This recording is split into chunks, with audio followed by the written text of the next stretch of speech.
Brocard. Il y a des mystères. Une fait met les doigts dans son nez. Rue Brocard. Les rois épousent les pommes de terre.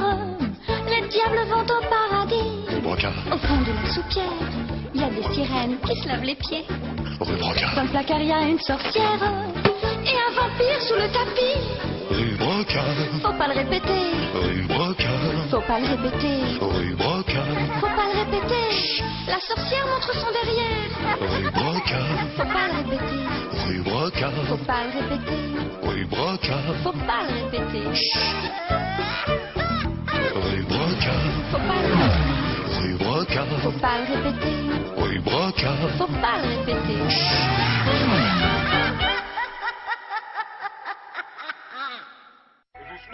Éteins cette télé, Nadia. Et toi, Bachir, tu n'as pas encore mis la table? Ah, vous avez de la chance de ne pas avoir d'enfant, monsieur Pierre. Tenez, votre monnaie. Merci. Pourtant, je vous envie parfois, Papa Saïd. Pourquoi tu n'as pas d'enfant, monsieur Pierre? Mais c'est que je suis un vieux célibataire endurci.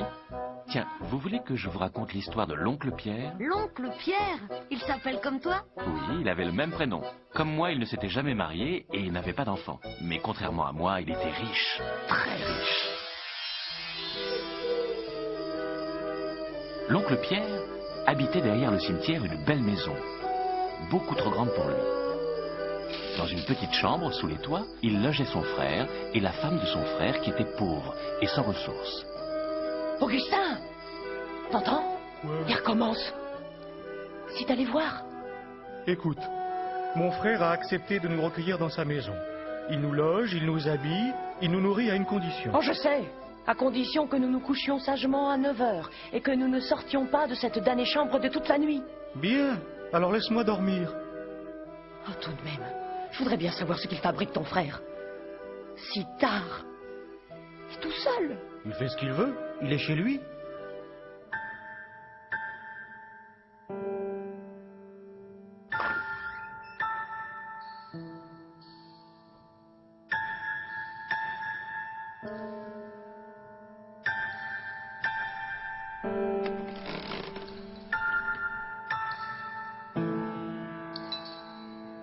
Qu'est-ce qu'il peut bien faire?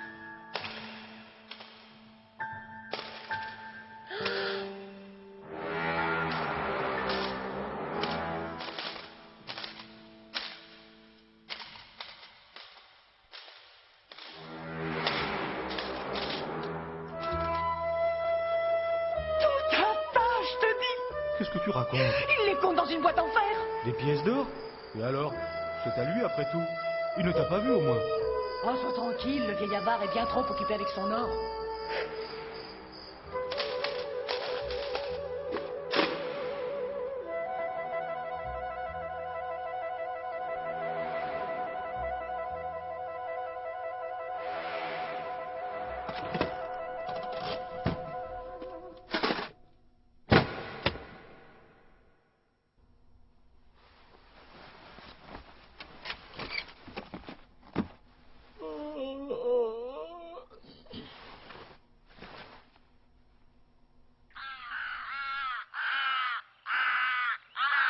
Encore couché à cette heure, mon frère? Allons, votre petit déjeuner va refroidir. Et debout, paresseux. Le soleil est déjà haut. Et... Mais il est mort.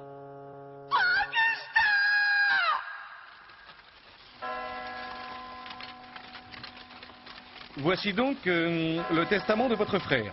Il n'avait pas d'autre famille que vous, monsieur Brunet. Il vous lègue donc toute sa fortune. La maison, les meubles, les terrains, la vigne, le compte en banque et les placements. Vous voilà à l'abri du besoin. Et son or, monsieur le notaire? L'or? Non, non, il n'est pas question d'or. Le vieux Grigou l'a bien caché quelque part, enfin. Tu l'as peut-être rêvé. Je te dis que je l'ai vu, une boîte en fer, comme une boîte à biscuits. Écoute, tant pis. On n'a pas besoin de cet or. On a bien assez comme ça. J'y mettrai le temps qu'il faudra, mais je le retrouverai, je te jure. Eh bien, qu'est-ce que vous faites là? C'est toi, Pierre? Je crois vous avoir dit que vous deviez être couché tous les soirs à 9 heures. Oui, mais maintenant, tu es mort. Qu'est-ce que tu racontes? On On vous raconte que vous êtes mort. Enfin, quoi, c'est pas sorcier? Qu'est-ce que c'est que cette histoire? C'est comme ça que vous me remerciez de vous avoir recueilli dans ma maison? Mort? Moi?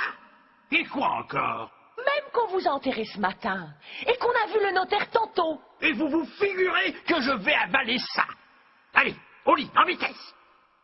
Au lit! Pourquoi que tu te couches pas? Attends. Tiens, j'en étais sûr. Le v'là qui recommence à compter son or. J'y vais voir. Non, c'est pas prudent. Qu'est-ce que tu veux qu'il me fasse? Le vieil avare. Il est mort.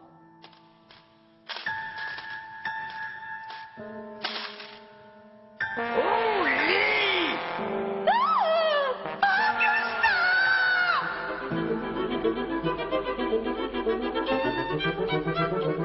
Pas question de remettre les pieds dans cette maison, ça je te jure. Jamais plus. Où ils sont allés alors? De toute façon, avec l'héritage, ils avaient assez d'argent pour vivre. Ils achetèrent une petite maison dans le village. Ce printemps-là, ils eurent un petit garçon et 2 ans plus tard, une jolie petite fille. Julien! Juliette! Papa attend son déjeuner. C'est moi qui le porte, maman. T'es trop Ne petite. craignez pas les enfants, il va y avoir de l'orage. Surtout n'approchez pas du cimetière, hein? Ni de la maison de l'oncle Pierre.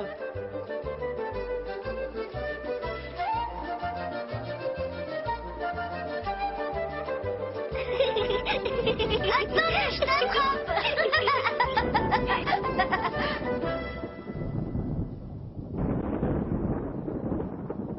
Pourquoi on n'a pas le droit d'y aller? Il paraît que la nuit, il y a des drôles de bruits. Des lumières qui s'allument et qui s'éteignent toutes seules. Non, attends! Attends, reviens! Pas sous les arbres!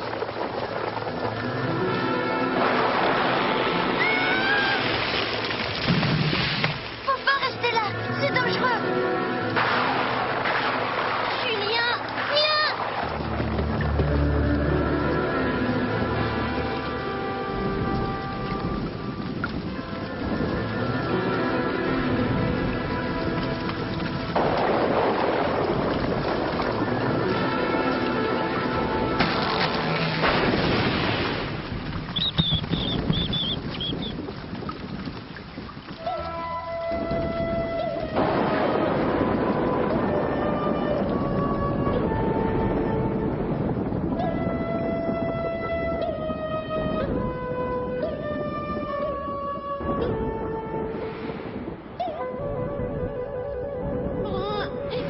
J'ai froid. Viens.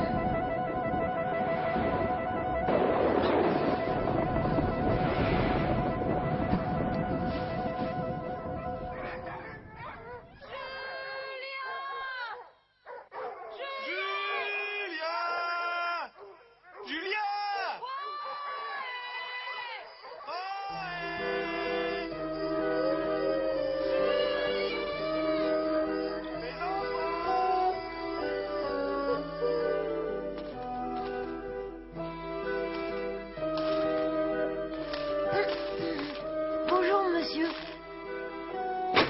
Qu'est-ce que vous faites chez moi? Pardon, monsieur. Nous sommes entrés pour nous mettre à l'abri. Qui êtes-vous d'abord? Moi, c'est Julien. Et là, c'est ma petite sœur, Juliette. Bonjour, monsieur. Qui sont vos parents? Notre père, c'est monsieur Brunet, Augustin Brunet. Je m'en doutais. Vous êtes mes neveux. C'est mon frère qui vous envoie pour m'espionner? Pour me voler mon or? Pas du tout. Au contraire, nos parents nous ont dit de ne jamais nous approcher de cette maison. Bien sûr. Ils font courir le bruit que je suis mort. Pour me voler, oui. Mais je ne suis pas mort. Et tant que je serai ici, ils n'auront pas une seule pièce. Allez, filez maintenant. Où allez-vous comme ça dans la nuit? Bah, tu nous as dit que... Restez. Vos habits sont encore humides. Venez me réchauffer devant le feu.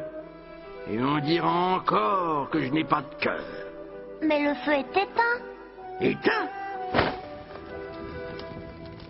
Allez, approchez. Moi, mort? Enfin, si j'étais mort, je le saurais, non? Bien sûr, l'oncle. Je suis vivant. Vous pouvez le dire à vos parents et à tout le monde. Certainement, l'oncle. Oncle Pierre, j'ai un peu froid et je peux monter sur tes genoux? Hein? Sur mes genoux? Et si tu veux, petite, viens. Mais... Quoi? Tu n'as pas confiance? Si. Et qu'est-ce que tu... Je suis transparent. Oh, je suis bien. J'ai bien chaud. Alors c'est vrai. Je suis un fantôme. Dis-moi, petit, tu sais ce que c'est qu'un fantôme? Non, mon oncle. Ça ne fait rien. Le jour va bientôt se lever et je vais devoir partir. Prends bien soin de ta petite sœur.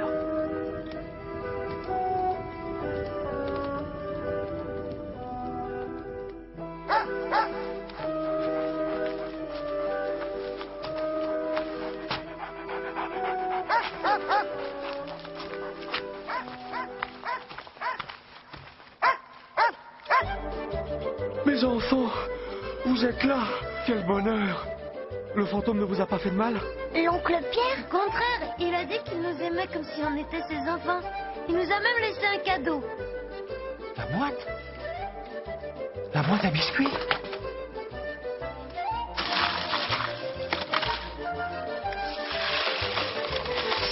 Et le fantôme de l'oncle n'est plus jamais revenu dans la vieille maison. Pourquoi? Les enfants l'avaient délivré de sa vilaine passion de l'or. Ce jour-là, il s'était rendu compte de l'absurdité de son avarice et il avait enfin trouvé le repos. Nous aussi, tu sais, on est un peu comme tes enfants, monsieur Pierre, puisque t'en as pas. Merci Nadia. Seulement moi, je n'ai pas de trésor à vous donner pour vous remercier. Ça fait rien. Ton trésor à toi, c'est les histoires que tu nous racontes.